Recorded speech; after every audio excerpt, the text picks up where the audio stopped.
सामने और यहाँ लिए केले के छिलके परमात्मा को खिलाए जा रहे हैं।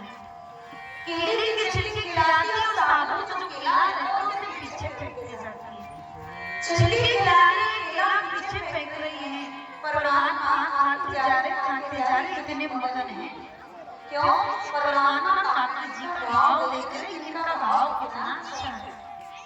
परमात्मा छिलके खाते जा रहे हैं, बिदाई खिलाते जा रहे हैं। लाला और खाओगे? हाँ ठाकुर जी देते जो।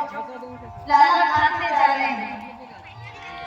अब सारी सुध-बुध को बैठे, सुध-बुध को बैठे खिलाते जा रहे, छिलके खिलाते जा रहे, छिलके खिलाते जा रहे, परमात्मा खाते जा रहे हैं, केले पीछे बैठते जा रहे हैं।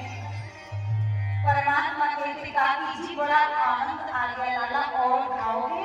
इतने में विदुर जी आ गए। विदुर जी ने आवाज लगाया, अरे सुनती हो? कन्हैया का भरोसा नहीं है कब आ जाए।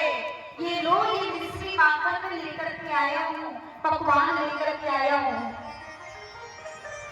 ये व्यवस्था अपने यहाँ ठीक है ना, तो मैं लेकर के आया। कन्हैया का भरोसा नहीं, उसने तो कह दिया था मैं काका जी के यहाँ जाऊंगा, विदुर जी के यहाँ जाऊंगा, कभी भी आ सकते हैं कन्हैया। विद्वान बोली अजी आ सकते हैं? नहीं, वो तो आ गए हैं। अरे तुमने कुछ व्यवस्था की, हमें आसन दिया? हाँ हाँ, आसन पर बैठे हैं ना लाला। जैसे विदुर जी ने जाकर के देखा और जैसे ही देखा परमात्मा छिलके पा रहे थे। अरे भाग्यवान, तुमने ये क्या किया? हमारे कन्हैया को तुम छिलके खिला रहे थे, तुमने तो केले खिलाए ही नहीं है। कन्हैया कहते काका जी कुछ भी कहो लेकिन आनंद बहुत आया, बहुत मीठे लगे, बहुत आनंद आया। अरे लाला क्षमा करना, तुम्हारी जो काकी है ना सयानी हो गई है, उम्र का प्रभाव है लाला, इसलिए सुध-बुध खो गई है। देखो तुम्हें छिलके खिला रही थी, ये देखो मैं तुम्हारे लिए माखन मिश्री लाया हूँ, तुम्हारे लिए लड्डू लाया हूँ, पाओ ना कन्हैया, थोड़ा सा तो ले लो लाला। कन्हैया बोले काका जी सुनो, हमें तो अब नहीं चाहिए, हमें तो इसमें बहुत आनंद आया।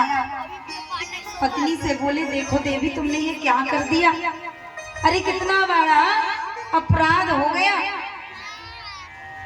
अब विदुरानी का जो ध्यान है वह भंग हुआ। पहले तो प्रेम में पागल हो गई थी और प्रेम में पागल होकर के कहती हो मैं अभी तक केले के छिलके खिला रही थी लाला तुम्हें, मैं अभी तक छिलके पे छिलके खिलाए जा रही थी, क्षमा करना लाला, मुझे नहीं मालूम था, मैं तो जानू लाला केला खा रहा था, पर मुझसे इतना बड़ा अपराध हो गया लाला। विदुर जी कहते हैं इसमें तो देखो लाला काकी का अनुराग है, प्रेम है, इसे क्षमा कर देना। कन्हैया बहुत बड़ा अपराध कर ली, तुम्हारी काकी ना समझ है ना, देखो इतनी वर्षों बाद तो तुम हमारी कुटिया में आए हो, आगमन हुआ और इन्होंने तुम्हें केले के छिलके खिला दिए। गोपाल ये लड्डू खाओ। जैसे ही कन्हैया ने लड्डू मुख पर रखा, काका क्षमा करना, आपसे एक बात कहूँ, बुरा नहीं मानना। बोले कहो लाला।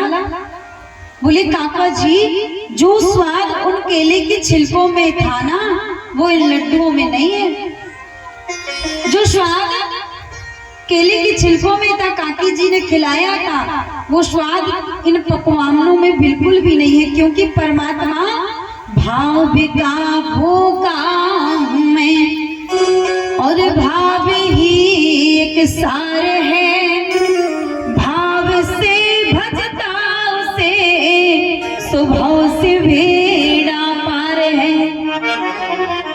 परमात्मा जो है ना वो भाव का भूखा है, भाव से परमात्मा को आप जो खिला देंगे परमात्मा प्रेम से पालेगा। उसे ये नहीं चाहिए कि आप इतना ताली भर करके पकवान ला करके दे दो, उसे दिखावा नहीं चाहिए, दिखावा बिल्कुल मत करो, जो हमारे घर पर है उसी से परमात्मा को भोग लगा दो। परमात्मा प्रेम से उसे स्वीकार करते हैं, प्रेम से परमात्मा उसे स्वीकार करते, प्रेम से भोग लगाते हैं। जो आप अर्पण करोगे उसे परमात्मा स्वीकार करेंगे। सुखदेव जी कहते हैं कि राजा, अब आप बताओ, यदि परमात्मा बिरादरी देखते तो क्या विदुर जी के घर जाकर के केले के छिलके खाते? क्यों खाते बताओ ना। बोले एक बात कहूं, जब भगवान अपनी लीला संपन्न करके जा रहे थे